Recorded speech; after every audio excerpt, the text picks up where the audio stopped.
Since the tragedy of 9/11, animosity and institutional suspicion of Muslims and Islam across the world have only escalated to epidemic proportions. A narrative has been developed and peddled which associates Muslim communities and their religion with violence and danger. Is much deeper and deeply rooted.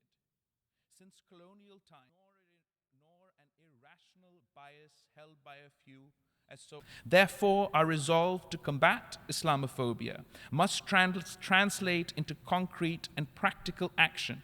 To that end, we urge the UN Secretary-General to formulate an action plan in coordination with the Organization of Islamic Countries to halt and reverse Islamophobia.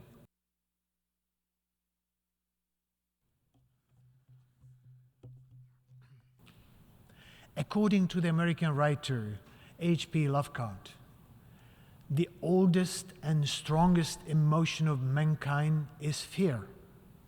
And the oldest and strongest kind of it is fear of unknown. We see the reflections of this fear in discriminatory practices, travel bans, hate speech, bullying, and targeting of others, sometimes just for their clothing. We see it in the generalized and unjustified worries stoked by bigots and populists.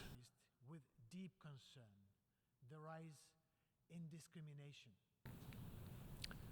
All over the world, there are political movements and parties who want to benefit from spreading the myth that any foreigner or believer of a different faith can only be an enemy with evil intentions. And they have a significant following, including many who are always happy to blame somebody else for their own failures. Enough bridges. Let us turn to building.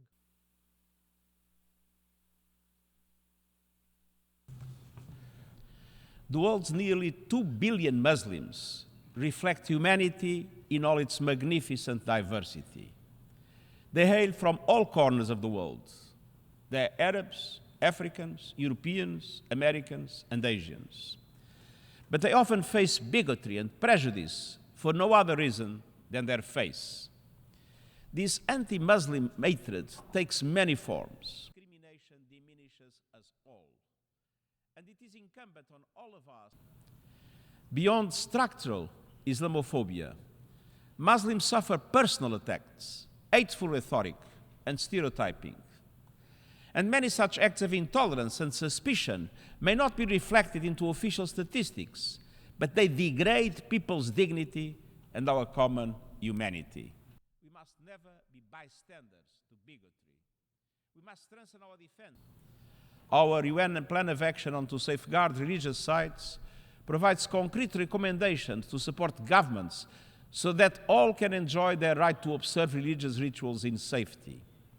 We must recognize diversity not as a threat, but as a richness of our societies. And this means ramping up political, cultural, and economic investments in social cohesion and protect religious and cultural identities, particularly of minorities.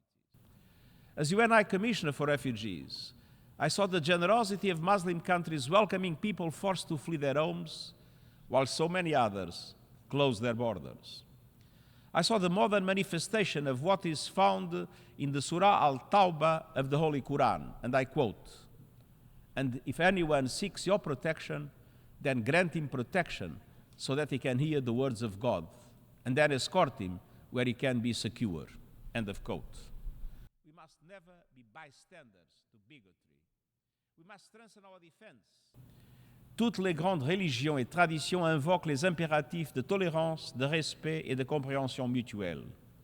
Au fond, ces valeurs sont universelles. Elles animent la Charte des Nations Unies et sont au cœur de notre quête de justice, de respect des droits humains et de paix. On your behalf, I wish to thank the Special Rapporteur for her important statement. Pour ce faire, l'Organisation de la Coopération islamique, OCI, salue l'exploit des Nations Unies de désigner cette date comme Journée internationale de lutte contre l'islamophobie, une étape cruciale vers des actions mondiales concrètes nécessaires pour combattre les menaces d'incitation à la haine, à la discrimination et à la violence fondée sur la religion.